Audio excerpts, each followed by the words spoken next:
Good day, ladies and gentlemen. Pizza is one of the most popular meals to be had today. Now, one of the big issues with pizza is getting a good pizza. Sure, you can get a frozen pizza, or you can get one delivered, or you can go to a restaurant and get one, but in all reality, finding a good pizza is not an easy prospect. Finding a good cheap pizza is even more difficult. Frozen pizzas, in theory, are one of the best ones to go with. They're cheap, not really. They're easy to make, well, that's debatable. And they're very easily acquired. Well, with a frozen pizza, it takes 15-20 minutes to get them heated up. And of course, they're not that cheap, and the best pizza you can get, the DiGiorno's, are about $8. Or, if you find them on sale, about $5. Delivered pizzas are even more expensive. $10 easy. And of course, those definitely vary in quality, and still you can be waiting a long period of time for them to actually arrive. Now, of course, you could make one yourself, but wouldn't that entail a lot of expensive ingredients? Wouldn't that take a great deal of time? Well, not really. Ladies and gentlemen, I, General Lotz, am going to show you how to make a cheap and easy pizza. A pizza that can be made for less than $5 and take about maybe 20 minutes worth of time. Of course, cook time has to be factored into that, so maybe half an hour, which is about the same amount of time as it would take to make a frozen pizza, which is about the same amount of time it would take to order a pizza. What I'm going to show you today will change your very life. Well, maybe it won't do all that, but at the very least, you'll know how to make your own pizza for cheap, for quick. That way, if you want a pizza, you can get a real pizza, not some thing that's packed with preservatives, not something that's just made out of grease. Today, we're going to show you how to make a real pizza. So with that, let's take a look at what you're going to need. Alright, so first things first, we're going to need pizza crust. Now, of course, there's many different types of pizza crust you can get, but I prefer the powdered pizza crust. Why? Because it, well, tastes pretty bloody good and is very inexpensive. What you have here are 2 bags. Now, usually a recipe will call for 1. I prefer to use 2 as it gives you a thicker crust. Now, each pizza crust bag here was only 65 bloody cents. And actually tastes just as good, in fact, to me at least, better than the name brand one. Next, of course, we're going to need some canola oil, although this oil will not be needed for a little while. Then, of course, we're going to need a bowl and a mixing spoon for that stuff. And finally, of course, we're going to need some cheese, specifically mozzarella-based cheese. Now, this mozzarella cheese here costs about $10 for 5 pounds at a store known as Sam's Club. Of course, we're going to need, and there goes the oven, which we'll cut to in a moment. We're also going to need pepperoni. This can vary in price from store to store. Alright, so the first thing you want to do when it comes to making this pizza is you're going to want to preheat the oven to 475. Now, this particular oven varies in temperature from other ovens in that it's about 10 degrees hotter, so I have it set to 450. Your stove will, of course, vary from others, so you'll just kind of have to play that by ear. Alright, so the first step in making a pizza is, of course, getting the pizza crust. So what we're going to do is we're going to open up these bags. We're going to pour both into a mixing bowl. Make sure it's all in there. Now, this is the most time-consuming part of the pizza, because you have to mix this with water and get it at just the right consistency. Alright, so it calls for 1 full cup of water. I prefer to put in 3/4 a cup and then kind of see if I can get the consistency right, because you don't want to get too much water in your dough mix because it'll make it far too runny, far too gloppy. And then what you're going to have to do is you're going to have to get some flour and get it to where it's more solidified. And once again, you'll see this as we get it stirred up. Okay, so let's get our water. So that's 1/4 cup. And that is going to be yet another 1/4. And we'll bring the camera around over here once we have this so you can be able to see just what it's going to look like. So that's our 3/4 cup of water now. And as you can see, still just looks like some mix. So now we're going to stir it all together. Now what we want it to do is we want it to all essentially solidify with one another. Now see, what we have here is an issue where we're going to need a little bit more water, but we're very close to getting it at the right consistency. Now I always recommend using a good spoon that can really stir it. But see, this needs a little more water because it's not clumping together, which we want it to do. This pizza dough, when it is fully solidified, will be in one pizza dough mass. So what we're going to do is we're going to take 1 more quarter cup of water and dump it on there. When you make your pizza, you're going to have to just play a lot of this stuff by ear, because that's the way it is with cooking. It's never exactly a precise science. Alright, so now we have a full cup of water, and it looks like we're starting to get the right consistency. As you can see, it's starting to really clump together. Now once it's fully stirred in, what we're going to do is we're going to start kneading the dough. This will of course take the most amount of time. So as you can see, it's ready to be taken out of the bowl here, and we're ready to start kneading. So let's move the camera again so you can see that a little easier. Alright, so we've got everything solidified, everything's clumped together. So now what we're going to do is we're going to take this out of the bowl, and as you can see, it's all one solid mass. And now we're going to start getting the dough kneaded. And what that basically will do is it will give us a nice soft crust. And the longer you do this, the better crust you're going to get. Now it won't take that long, but it might take something along the lines of 5, maybe 6 minutes. Back in the day, I used to get it kneaded in about 10 minutes. But we're not going to do that on camera. Now when you do knead it, what you're going to be looking for is, does the dough still stick to my fingers? As you can see, it's only sticking to it a little bit. If you've put in too much water, when you pull your hand away, as you can see with mine, barely any dough stuck to it. If it has too much water, it's going to all stick to it. So as you can see, 1 cup was just enough for this particular dough mixture here. But you still have to be really careful that you don't put too much water in it. And once again, this will vary, but don't worry if you have too much. If it's still sticking to your hands, all you got to do is put a little bit of flour on it. And as you make more of these, it'll get easier and easier. And as you can see, we're starting to get a really good, very solid mass here. So you got to make sure it's actually in frame. So what we're going to do is we're going to keep doing this. It's very good exercise, very good arm exercise. We're starting to really get this dough a lot less runny, a lot less watery. And really, when you want to stop is when it really stops sticking to your fingers. That's the thing. If it's too watery, it'll stick to it to begin with. But as it starts getting fully netted, it won't stick at all. We're actually starting to get that now. So it'll probably be ready in just a few minutes to dump that in the canola oil. Now, the way I do the canola oil is I usually have somebody pour it on my hand first, but I'm doing this in a method where if you don't have somebody to do that, then you can just do it on your own, which is just by pouring some canola oil into a bowl. Now, how much canola oil do you need, ladies and gentlemen?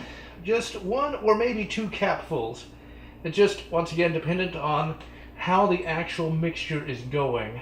Yeah, this stuff's getting really netted.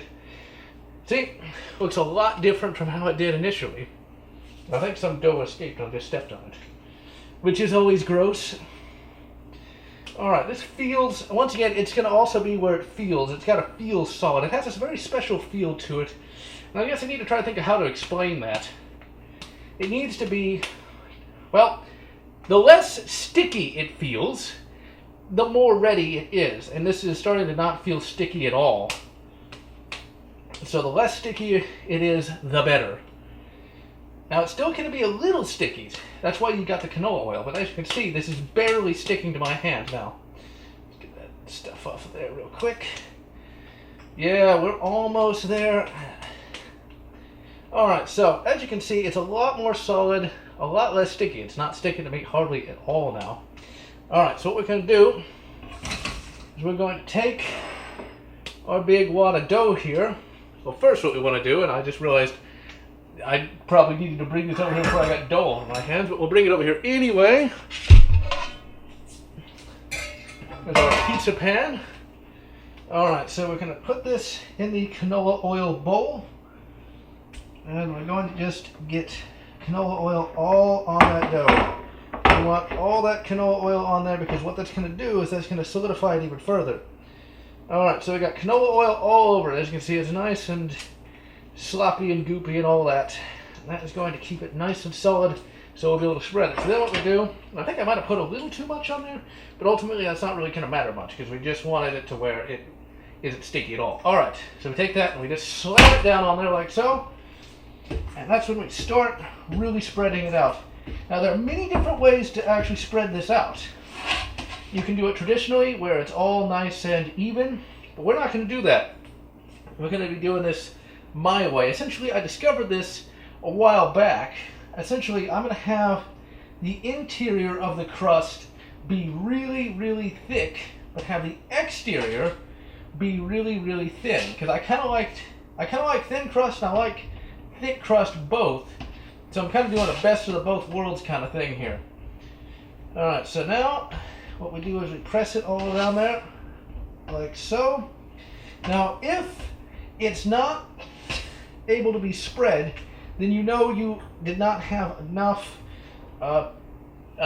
flour in the mixture. So what you have to do is you can add some more flour and then it will be. Because like if it doesn't move at all, you definitely did not use enough flour and it's going to start tearing. You don't want that. As you can see, we have just enough of everything. It's spreading really, really good. Alright, so we got all that. The exterior's really, really thin. Because, see, like having the center of it be really thick means you got a nice, thick, meaty bite to it. But the exterior is nice and crispy. So you kind of got like both crispy and solid. Alright, so we're going to spread this out just a little bit. Just a little bit. Once again, this is all going to be kind of up to you how you want the crust to go. But basically, it's the same thing. You just spread it out with your fingers like that. Alright. Let's make that nice and even there. Alright. So now we got our pizza dough ready to go. Now, some say you got to let it rise or something. You don't got to do that. We're going to pause the recording while I wash my hands. Then we're going to start putting the mozzarella and pepperoni on there. Alright, so we've got our pepperoni and we got our mozzarella. Now, getting a good big bag of mozzarella is not bad because this will last you a long time. So what you're going to do is you're going to take both hands, put it in the bag, and you're going to take your mozzarella and you're going to run it between both hands. Move the bag out of the way there, like so. And once you get enough cheese on there, you'll spread it out a little bit. You want a good, nice, even spread. Now, you're going to have a couple handfuls of this, because most of your nutrition is coming from the cheese, and not really the pepperoni, because I don't really use that much pepperoni on here. Alright, so doing really good with that. Spread it out a little bit more. I think we just need a little more cheese on here. Just a little. Alright, so now just about one, maybe two, sometimes three big handfuls of cheese will be more than enough. Alright, so now we got plenty of cheese. Look at all that. That just looks absolutely delicious. Alright, so now what we can do, open up our pepperoni. Now, pepperoni will vary from place to place and person to person. This, of course, is the Kroger brand pepperoni. Fairly inexpensive brand, but most of the stuff's going to taste more or less the same anyway. At least it does to me. So, and this is not really the most important part of the pizza. Now, if you just like cheese pizza, then you're already done. You just pop it in the oven. But if you like having a little pepperoni, I like pepperoni on here just because it gives it a little zest, a little zing to it. Now, I don't put that much on here. I just put a little bit, because it's really not... Move that cheese just a little bit. Just a little bit. There we go.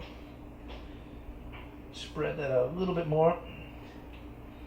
But I don't use that much, because it's just not really all that necessary. And all it does, it's like little slabs of meat like this really is not going to provide that much protein, that much nutrition or anything. It's just there because it tastes good for one, and for another, it just gives it that little bit better of, gives a little bit more zing. Let's move that out just a little bit. Alright, and we are done.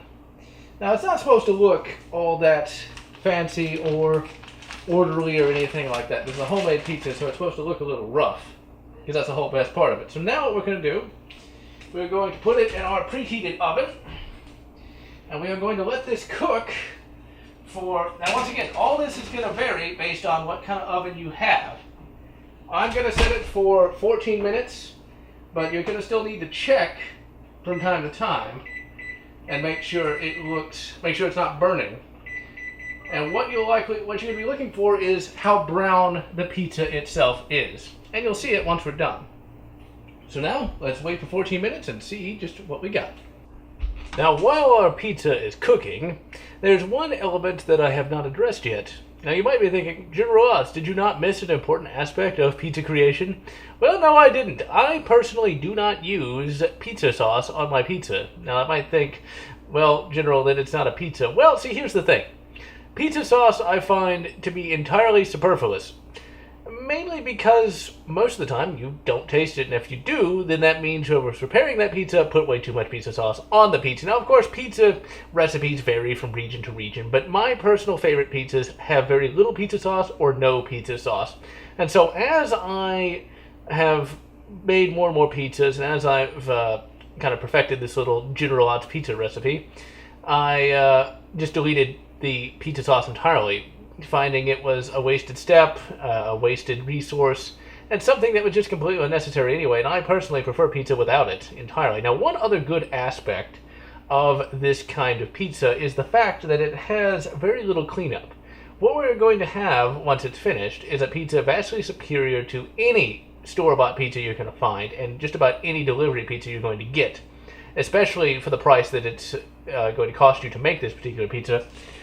When it comes to making it, all you need is maybe one bowl. Well, there's no maybe about it. You're going to need one bowl, one spoon, and a measuring cup, and maybe another bowl on top of that. That'll take you maybe, 5 minutes to clean, and then you're already done with cleanup. The only other thing you got is the pizza pan, which will also take next to no time to clean up. It's a very good meal to make if you don't have that much time. If you work a lot, and you want to come home and you want to have a good meal, but you don't want to go out to eat, you don't want to eat something frozen, then it's something that's not going to eat up a lot of your time. Right now, I've got about 7 minutes left before it's finished, but ultimately the whole thing is going to take maybe a half an hour, which is more or less the same amount of time you would have spent waiting for a frozen pizza to cook or waiting for a delivery driver to get here. So now, let's do another jump cut to it being finished. Let's take a little peek and see just what's going on in there. As you can see, it's very close to being done. It needs to have just a little bit of brown on there. In fact, it's probably almost done. We'll let it in there for just a couple more minutes. But as it gets browner, that basically means it's getting closer and closer to being fully cooked. Now, let me tell you something, ladies and gentlemen. It smells good. All right, ladies and gentlemen. I had this in here for 12 minutes instead of the requisite 14. Once again, it will vary from time to time. Sometimes it goes good for 14, sometimes it goes for 12. I'm letting it sit there for just a little bit more time just to make sure it's fully cooked, but it's pretty much done. Now, I was going to use this rag to take it out, but I actually burnt my hand the other day. Whenever you get a burn on your hand, the best method of fixing that is actually aloe vera. You just smear some of that stuff on there. There's an aloe vera plant out back that'll just smear on there, but of course you can buy it in stores. Smear some of that on the burn, and that will make it a lot better, a lot faster. All right, let's pull this thing out. It smells damn good, ladies and gentlemen. Oh, and it looks good. That, ladies and gentlemen, is a pizza. I can tell you, you're not going to get pizza that quality, out of a DiGiorno. You're not going to get a pizza that good out of a delivery. Maybe you might if you pay a lot of money. But for the $5 or $6 worth of ingredients or less, not sure why it's not stopping, but whatever. You're not going to get much better than that. Now I'm just going to make sure that we're actually recording this the entire time, and then we're going to cut it up. And we were, thankfully. So now let's get out the... There's always the fun part of trying to... Where is everything? This is always key in cooking. Which drawer did I put the bloody cutter? There it is. There's our pizza cutter. That is one damn good pizza. This thing looks delicious. And I'm going to be eating it on camera. Well, not all of it, but some of it. Now, what you got here, ladies and gentlemen, is a meal for 2 people Or, okay, good. Either got a meal for 2 people, or you got a meal for 1 person. And I think I might have accidentally put a little more cheese on here than normal. So, once again, when you make yours, you can put less cheese, you can put more cheese. I think I accidentally put a little too much. Not that I'm going to complain too much. But if you're 1 person, this will feed you for 2 days in terms of dinners. If you got 2 people you got to feed, this will feed 2 quite easily indeed. And if you don't eat as much as I do, and the people that I know, this might feed you for even longer. This does reheat quite well. I would recommend, of course, reheating it not in the microwave or anything like that. I recommend reheating it in the stove or a convection oven. And there we have it, ladies and gentlemen. We got a pizza. Now, I personally like to eat my food when it's cooler, but seeing as how I want to show that this thing's actually pretty good, I will actually eat a bite, because it's going to be way too hot, just to show you that it is indeed edible.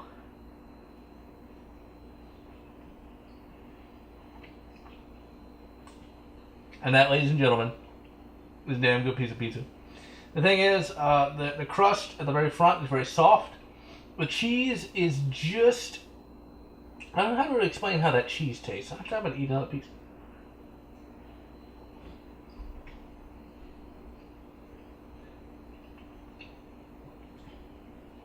You know, it's funny, ladies and gentlemen. I thought it was going to be too hot. It's actually just the right temperature.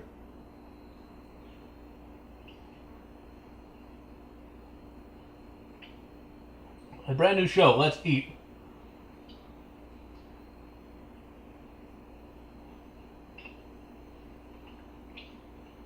See, the thing about that Kroger brand crust is it doesn't leave you feeling too full. And it's not too rich. It's a very light and airy crust. As is the cheese. See, with mozzarella, it's not that... it's a cheese that has just the right amount of flavor. It doesn't overwhelm the taste buds.